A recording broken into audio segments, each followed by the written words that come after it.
Salam dan bahagia. Nama saya Rio Enrian, NIM 2018009024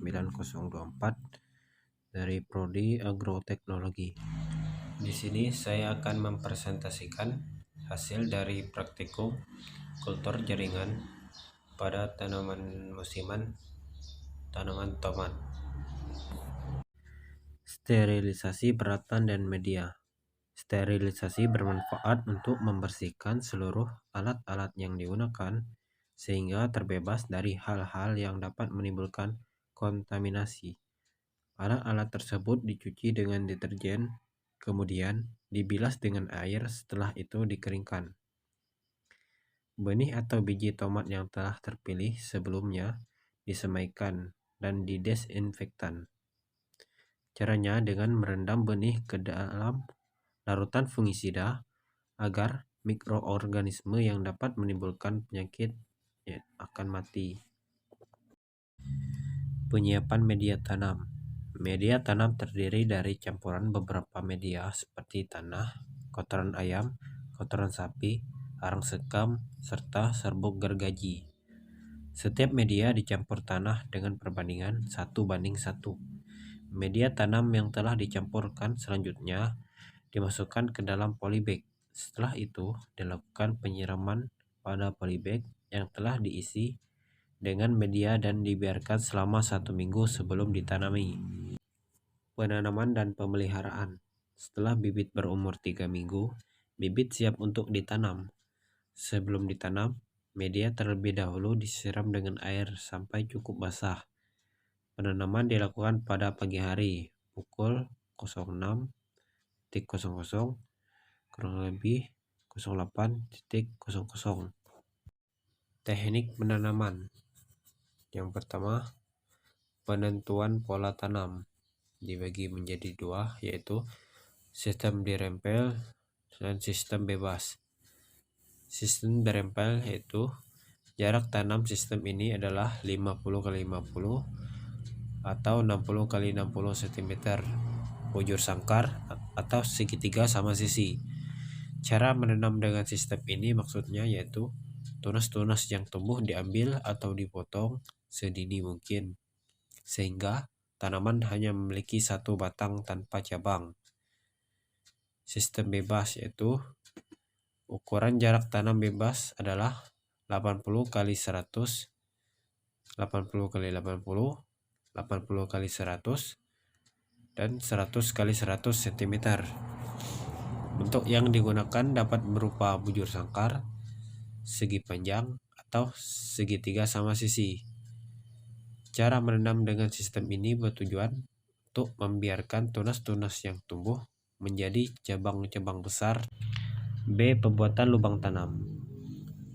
Bendengan yang telah dipersiapkan untuk penanaman bibit sehari sebelumnya hendaknya diairi terlebih dahulu supaya basah. Kemudian pada bendengan yang telah tertutup mulsa plastik dibuat lubang tanam dengan diameter 7-8 cm sedalam 15 cm. C. Cara penanaman. Apabila penanaman dilakukan pada musim kemarau, pakailah mulsa plastik hitam perak. Apabila tomat ditanam pada musim hujan, pasanglah lebih dahulu atap plastik transparan atau tembus cahaya pada bendengan yang akan ditanami. Pemeliharaan tanaman. Untuk menjaga kelembapan media tumbuh, dilakukan penyiraman setiap hari. Apabila dijumpai adanya serangan hama dan penyakit, maka akan dilakukan pengendalian secara mekanis. Pemeliharaan tanaman dapat dilakukan dengan cara yang pertama adalah penyulaman. Penyulaman adalah mengganti tanaman yang mati, rusak, atau yang pertumbuhannya tidak normal, misalnya tumbuh kerdil. Penyulaman sebaiknya dilakukan seminggu setelah tanam. Yang kedua, penyiangan. Gulma yang tumbuh di area penanaman tomat harus disiangi agar tidak menjadi pesaing yang menyerap unsur hara sekaligus memberantas inang hama. Yang ketiga, pembumbunan. Tujuan pembumbunan adalah memperbaiki peredaran udara dalam tanah dan mengurangi gas-gas atau zat-zat yang beracun yang ada di dalam tanah sehingga perakaran tanaman akan menjadi lebih sehat dan tanaman akan menjadi cepat besar. Keempat, perempelan. Tunas yang tumbuh di ketiak daun harus segera dirempel atau dipangkas agar tidak menjadi cabang. Perempelan paling lambat dilakukan 1 minggu sekali. Pada tanaman tomat yang tingginya terbatas, perempelan harus dilakukan dengan hati-hati agar tunas terakhir tidak ikut dirempel supaya tanaman tidak terlalu pendek. Kelima, pemupukan. Adanya kebutuhan pupuk anorganik untuk tanaman tomat yaitu 500 kg per hektar ZA, 170 kg per hektar SP36, dan 220 kg per hektar KCl. ZA diberikan sebanyak 4 tahap yaitu 200 kg per hektar pada saat tanam dan 100 kg per hektar masing-masing pada umur 10 hari setelah tanam, 4 hari setelah tanam, dan 44 hari setelah tanam. SP36 diberikan seluruhnya pada saat tanam. KCl diberikan dengan 3 tahap yaitu 120 kg per hektar pada saat tanam, 60 kg per hektar pada umur 24 hari setelah tanam, dan 40 kg per hektar pada umur 44 hari setelah tanam. Keenam, penyiraman.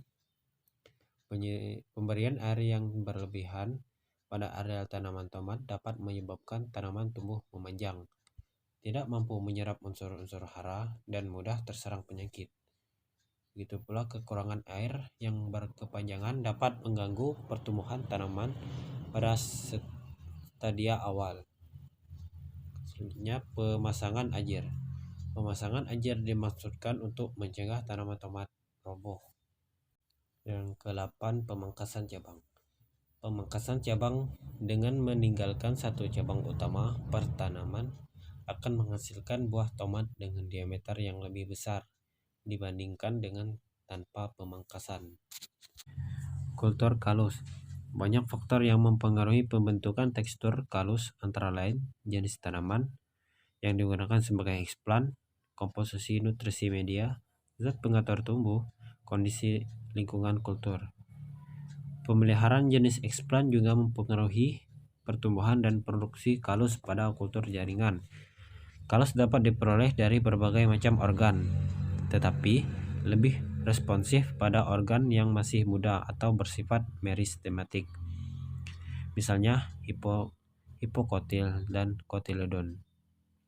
Tanaman tomat mudah dibudidayakan pada dataran rendah sampai menengah. Selain itu, tomat varietas permata F1 juga tahan terhadap hama. Pengembangan kultur kalus tidak hanya digunakan untuk perbanyakkan bibit, tetapi juga untuk produksi senyawa metabolit sekunder dari suatu tanaman. Sekian presentasi dari saya. Jika ada kekurangan saya mohon maaf. Saya akhiri. Salam dan bahagia.